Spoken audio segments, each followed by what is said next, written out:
I'll give you my company if you can lead this dirty and tired team. If you can make this team work, I'll give you my company. Richard Wallace's voice cut through the air like a sharp blow, silencing the hum of computers and the clicking of pens against glass desks. The laughter came right after, chaotic, shrill, filling the main hall on the 8th floor.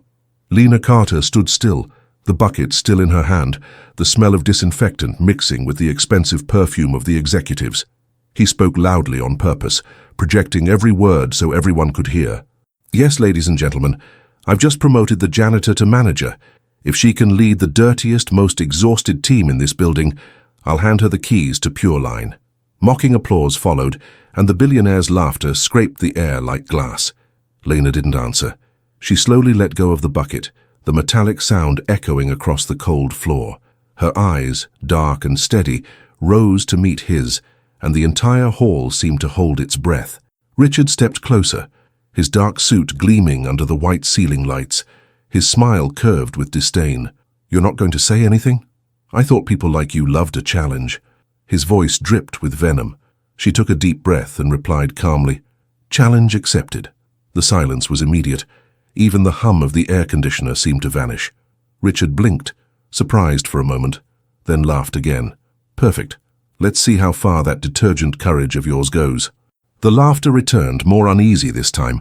Lena turned around and walked away, the sound of her wet boots marking the floor as the murmurs rose behind her. Richard shook his head, looking amused and predatory. "You'll regret saying yes," he muttered. When the elevator doors closed, Lena finally felt her body tremble. Her palms were sweaty, her chest burned, but something burned hotter than fear, a cold, contained rage. She remembered every face that laughed, every look that passed through her as if she were invisible. "Lead this team," she whispered to herself, staring at her reflection in the elevator mirror. "They think we're the problem. They'll see what real leadership looks like." When the doors opened on the ground floor, the acidic smell of cleaning products wrapped around her like armor. The clatter of machines, the squeak of carts, the weary voices of her co-workers, all of it greeted her as if the real world began right there. One of the workers, a burly man with a sweaty face, looked at her suspiciously. "So you're the one in charge now?" Lena just nodded. "I'm not here to boss anyone around. I just want us to do the job right." He laughed, spitting on the floor. "Good luck, boss. Nobody respects anyone here." Upstairs, Richard watched everything through the security cameras. His smile was slow, satisfied, as he sipped his expensive whiskey. "Let's see how long you last, Mrs. Supervisor." Down below, Lena picked up a torn glove, looked at the tired crew and whispered, "Enduring isn't what we do best. Surviving is." The distant sound of the elevator rising closed the scene like a metallic bell. Richard turned toward the window and watched the glowing city, already planning his next move.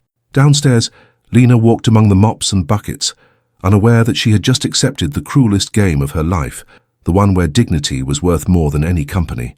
The sound of the washers echoed through the narrow basement corridors, and the damp floor reflected the yellowish light of the tired bulbs. Lena stepped in as if entering another world. The smell of chlorine and rust mixed with the warm air, and the voices were hoarse, lifeless. 4 people cleaned in silence. An elderly woman with hands covered in spots, 2 young men already too worn to be so young, and a tall man with an empty stare pushing a broken vacuum. No one greeted her. She tried to smile, but the gesture died quickly. "Good morning. Starting today, we'll be working together. My name is Lena." No one replied. The man with the vacuum let out a short laugh, almost a sigh of scorn. "We don't need a manager. We need a paycheck." The words hung in the air, sharp. Lena took a slow breath, remembering the laughter upstairs, and answered firmly, "Then that's what we'll work for. But first, the job needs to get done." Eyes turned away. The machine started humming again. She walked to the corner, grabbed a rag, and began cleaning alongside them. The gesture caught attention. The old woman, her name was Mary, paused and watched. "Aren't you supposed to be giving orders?" she asked, not with irony, just weariness. Lena looked back, her gloves dirty, her hair tied with a worn-out elastic band. "I'd rather start by helping." Upstairs, through the cameras, Richard watched the scene with a bored smile. "She thinks this is some kind of inspirational movie," he said to one of the directors. "Wait until the rats bite."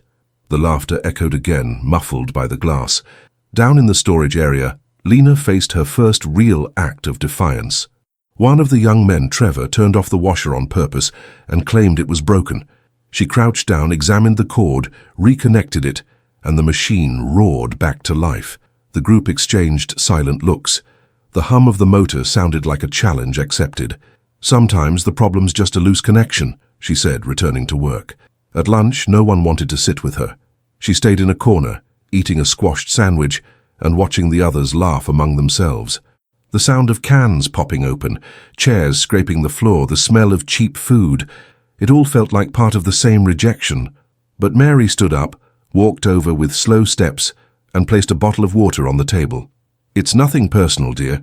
It's just that everyone here has tried to change things before, and it only got worse." Lena thanked her without looking up, gripping the bottle tightly as if it were a promise. By the end of the shift, near midnight, she went up to the rooftop to hand in her report. Richard was there, seated in one of the leather chairs, gazing at the illuminated city. "So, General," he said without turning his head, "how's your army of losers?" Lena placed the paper on the table. "Working, and tomorrow will be better." He laughed, a short, humorless sound. "Better? There's no such thing as better for people born to obey." She didn't reply, but the look she gave him made him avert his eyes for a moment. When she returned to the ground floor, the elevator doors opened and Trevor was there, leaning against the cleaning cart. "We saw you standing up to the boss. No one talks to him like that," Lena simply said. "He puts his pants on one leg at a time, just like everyone else." Trevor chuckled softly. "We'll see how long you last." As she walked down the corridor, the sound of machines starting up again filled the silence. Something small, almost imperceptible, had begun to change. The sound of the alarm clock was still echoing in Lena's head when she arrived at the building before dawn. The parking lot was empty. Mist covered the cars and the cold morning air cut like a blade. Inside, the floor of the main hall still gleamed from the night shift. She dropped her bag and grabbed the mop.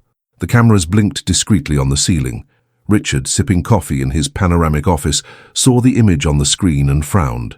5:42 in the morning. "She's there again," he muttered. By the time the other workers arrived, Lena already had her sleeves rolled up, her face sweaty and her hands marked. Mary came in yawning and stopped when she saw her. "You don't sleep, girl," Lena answered without stopping to scrub. "Sleeping doesn't clean the floor." Mary laughed, and her laughter broke the heavy silence in the room. Trevor and the others appeared, watched from afar, hesitated, then joined in without a word. The brooms began to move in sync, as if guided by an invisible rhythm. Upstairs, Richard watched with growing irritation. "Are they obeying?" The director beside him replied nervously, "No, sir. They're following." The phrase angered him more than anything. Richard slammed his cup on the table. "This will end soon." At the midday break, Lena handed out new gloves she had managed to request from the storeroom, even without formal authorization. "These are yours. If anyone complains, tell them to talk to me." One of the men, Jamal, held the pair in his hands as if it were a prize. "No one's ever asked for anything for us before." Lena smiled. Someone just did. The atmosphere shifted. It was almost imperceptible, but there was a kind of respect there that can't be bought or imposed, only earned. The next day brought the first act of sabotage. One of Richard's subordinate managers showed up with a clipboard, pretending to conduct an audit. He noted fake errors, switched labels, and spread trash on purpose to document leadership failures. Lena saw through the act, cleaned it all silently, and later submitted a report with evidence that the trash had come from his own hands, discreetly captured by the internal cameras. When the manager delivered the report to Richard, the billionaire read it and felt his stomach turn. "She's recording?" "No, sir. Just watching." That night, Lena sat on the storeroom floor with her team. They talked about shifts, breaks, rest time. They even laughed a little. The man who had spat on the floor in the first week cleaned up after himself without being told. Mary shared old stories about cleaning offices in the 80s. Trevor, still the most skeptical, asked quietly, "Why do you do this? They'll never let you win." Lena looked at him and replied, "Because what they call winning is just fear disguised as power." Upstairs, Richard watched her surrounded by her team and felt something he wouldn't admit. A discomfort, almost physical, as if that image itself defied him. He picked up the phone and ordered, "I want falsified results in the next report. If she wants to play clean, she'll learn the world is dirty." The next day, new orders came in. Budget cuts, missing supplies, longer hours, less pay. The team almost collapsed. But Lena gathered everyone in the cafeteria. "They think we'll turn against each other, that we'll break before we get better. But that's not what's going to happen. We're going to resist clean." The silence that followed was heavy, but in everyone's eyes there was a spark. When they headed out for the night shift, Trevor approached hesitantly. "You know, I said no one respects anyone here. I think maybe I was wrong." She looked at him, surprised. He looked away. "I'll bring coffee for everyone tomorrow." Lena laughed softly. "Make it strong. The work's going to be tough." The clock read almost 2 in the morning when Richard turned off the cameras, unsettled by what he saw. Down below, among cleaning supplies and exhaustion, a kind of strength was being born, one he would never understand. The email arrived before sunrise. New productivity policy, mandatory individual evaluation. No one quite understood what it meant until they saw the details.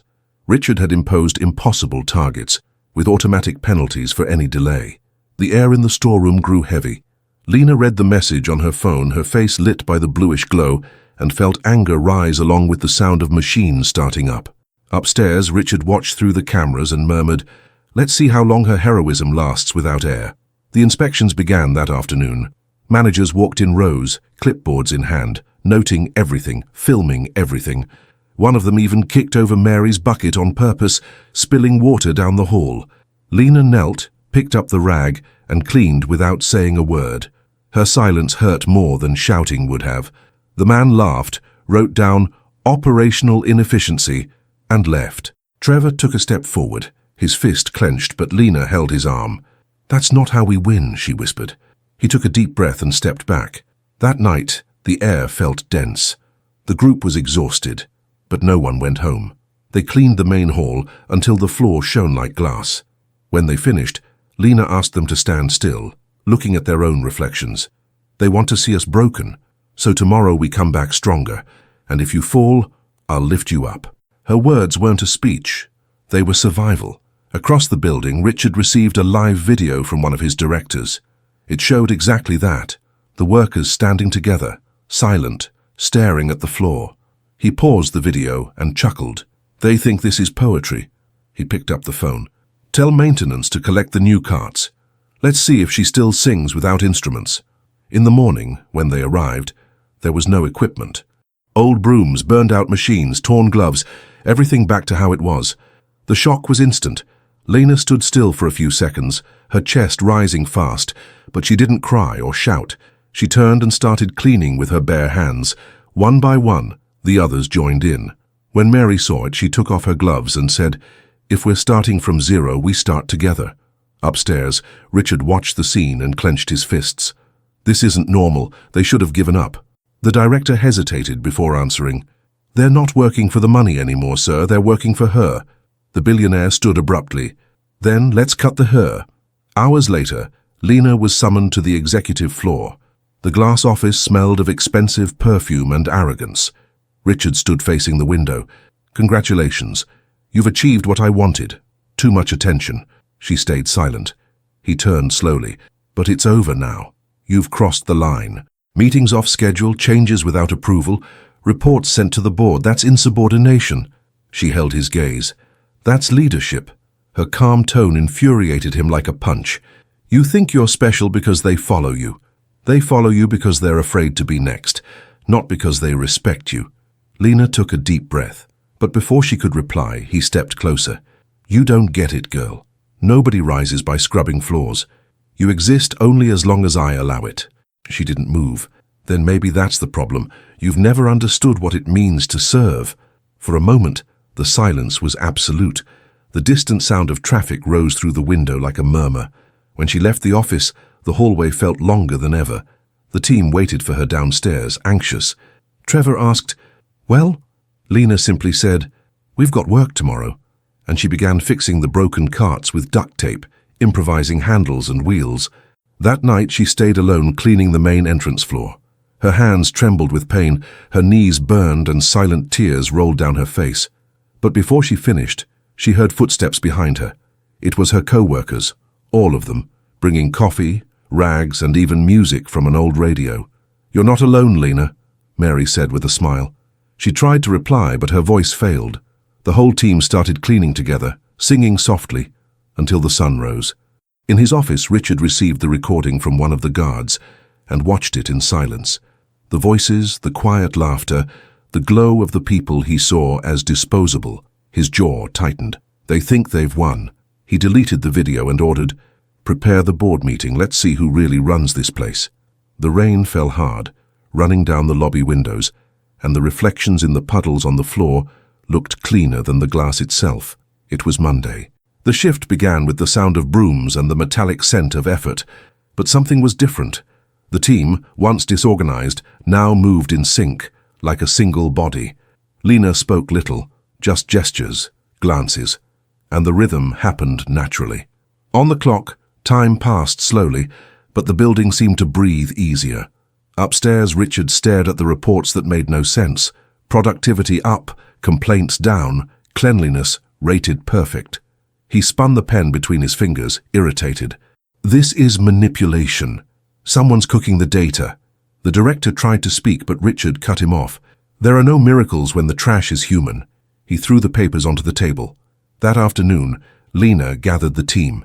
"They're waiting for us to fail, so let's surprise them the only way they won't expect, by doing better than they think we can."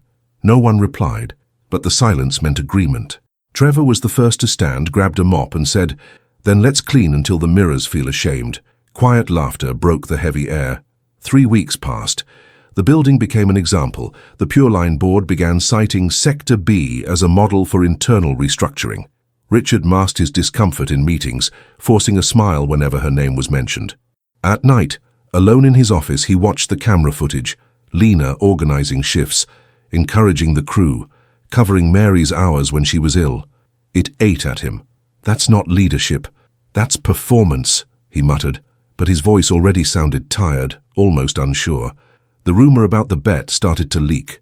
An intern overheard the story and posted a single line on an internal forum. "The billionaire who bet his company on a janitor." The phrase spread like wildfire. Within 2 days, the whole headquarters was talking about it. Lena pretended not to hear, but every curious glance stung. Richard ordered the post deleted and threatened to fire the person responsible, but the damage was done. The board started asking questions. "It was just a joke," he said, laughing, but no one laughed back. One morning, a journalist appeared at the front desk, asking to interview the woman who made a billionaire bet his empire. Lena refused, but the story took on a life of its own. Internal security footage began circulating anonymously. Clips of Lena cleaning the floor with her bare hands, being mocked, and later leading the team. The internet caught fire. The real boss. This is leadership. Corporate karma. Richard smashed the remote against the table when he saw the news report. "Who let this out?" The room fell into absolute silence. The director hesitated, then murmured, "The public's on her side, sir." Richard glared at him, eyes red with fury. "The public doesn't pay my bills." But deep down he knew he was losing something no amount of money could buy: respect. Meanwhile, in the basement, Lena worked as usual. The sound of machines, the smell of chemicals, the sweat on faces. But now there was pride. Jamal painted a small white sign and hung it on the wall. "Team B. We work clean. We think high." She laughed when she saw it. That'll irritate him more than any strike. And it did. Richard ordered the sign removed. But the next day there were 10, on every floor. Someone had printed copies and taped them to doors, elevators, even the parking lot. Employees from other departments started greeting Lena in the hallways. The board took notice. During a meeting, one member remarked, "Maybe we should learn what she's doing right." Richard replied curtly, "Nothing. It's coincidence." But his voice cracked. That night he sat alone, staring out at the city. The reflection in the glass showed his own face, tired, lined, almost vulnerable. Down below he could see the ground floor, Lena and her crew cleaning together, laughing at some joke he'd never understand. A knot tightened in his throat. He gripped his whiskey glass but didn't drink. Suddenly his phone buzzed, a notification. "Bet video goes viral. 2 million views." He clicked. There he was in his suit, laughing loudly, saying, "If this janitor can lead that team, I'll give her my company." The sound echoed through the empty office, and for the first time, the billionaire said nothing. The entire building pulsed with rumors. It was the day of the board meeting. Every phone screen showed the same video. Richard Wallace laughing, saying he'd give his company to a janitor. People exchanged glances in the hallways like witnesses to a live accident. Down below, Lena was mopping the main hall. The sound of the mop against the floor was steady, hypnotic, like the ticking of a clock before a verdict. When the elevator doors opened, 2 security guards appeared. "The board wants to see you." She went up in silence. The glass doors opened, revealing a room packed with directors, lawyers, cameras, journalists. The air smelled of nerves and expensive perfume. At the center stood Richard, flawless in his suit, trying to look in control. "Gentlemen," he began, "this whole story has been distorted. It was an internal joke. No real bet was ever made." His voice sounded firm, but his hand trembled slightly. One of the board members cut in. "We have the recording, Richard. The video clearly shows your proposal." He forced a laugh. It was a figure of speech. "I'm a businessman, not a gambler." Lena stood still, saying nothing. Camera flashes flickered, each burst of light striking her face like a blow. A journalist called out, "Ms. Carter, was the bet accepted?" She looked at Richard before answering. "It was accepted and fulfilled." The silence that followed seemed to pull the air from the room. Richard tried to recover. "Fulfilled? You don't understand business. I gave you a joke, and you turned it into a circus." She didn't reply. She simply opened a folder and placed it on the table. Signed reports, security footage, completed targets. Each document was a blow. "The team you called trash broke every Pure Line record in the past 30 days. A murmur swept through the room. The board's lawyer cleared his throat. "Mr. Wallace, the video, the reports, and the witnesses make this offer legally binding. It's a public promise, documented and honored." The billionaire went pale. "This is insane," he stammered. "You're going to destroy a company over a joke?" The oldest board member replied coldly, "No, Richard. You destroyed your reputation over a bet." He looked around for allies. No one met his gaze. The directors stared down at the table. Journalists kept filming, and Lena remained motionless. "You want to know what leadership is?" she said calmly. "It's when people follow you because they believe, not because they're afraid." Her words sliced through the air. Richard tried to laugh, but the sound died in his throat. "You think you've won," he murmured, stepping closer. "I could ruin you with one phone call." She stepped forward too, and for the first time he stepped back. "Maybe, but you can't erase what everyone's already seen." A sharp click broke the silence, the lawyer's pen hitting the table. "The transfer is being processed, Mr. Wallace. Ms. Carter is now the rightful owner of Pure Line." The billionaire gasped. "No, this is madness. I am Pure Line." The lawyer replied evenly. "You were." The flurry of camera shutters grew louder, lights flashing like lightning. Lena didn't smile, didn't celebrate. She just stood there, looking at him. His face was red, his eyes wet. He tried to speak, but no words came.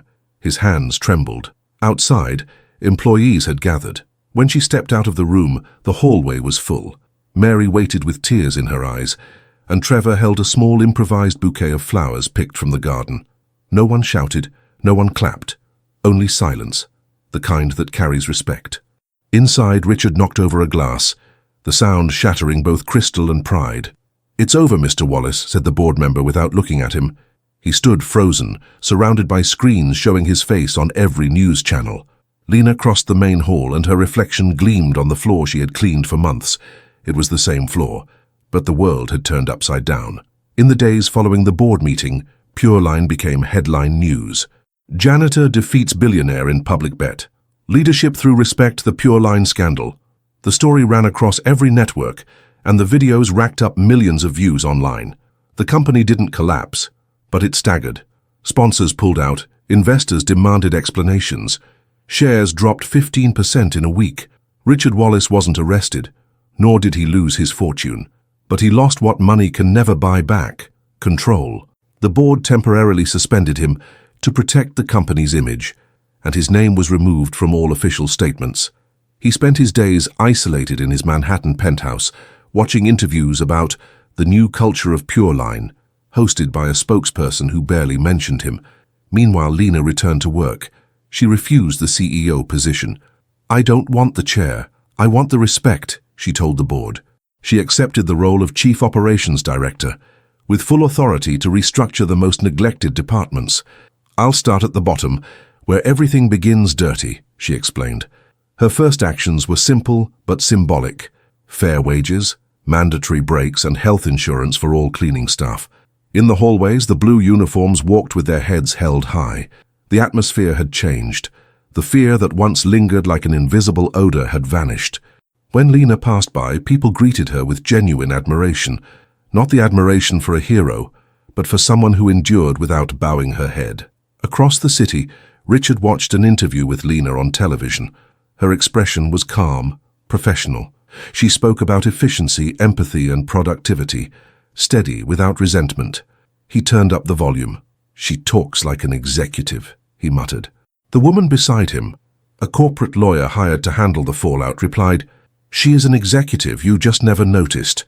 Richard stayed silent. The camera caught a faint smile from Lena before the interview ended. He turned off the TV and walked to the window. The reflection in the glass showed the tired face of a man who still had wealth, but had lost the applause. Outside, the city lights displayed the company's new slogan, Pure Line, leadership through respect. He murmured, almost voiceless, "Respect, the only asset I never knew how to invest in. No audience, no cameras, no rivals, only him and the echo of his own words." The next day, Pure Line reopened its main building under new management. Lena arrived early, as always wearing the same uniform, now with a new badge. She walked through the hall and saw her team already in place. Mary greeted her with a smile. "He's not coming back, is he?" Lena took a deep breath. "He will, Mary. People like him always do, but this time he won't find the same ground." And she kept walking, her steps firm, the sound of her shoes echoing across the clean floor. The same floor where a billionaire once laughed at a janitor. Now, no one laughed. Karma hadn't come as tragedy, but as silence. The billionaire was still rich, but no longer feared. And Lena, who never sought power, had earned what he never could, respect that can't be bought. If this story moved you, subscribe and stay tuned. More stories like this are coming. See you in the next video.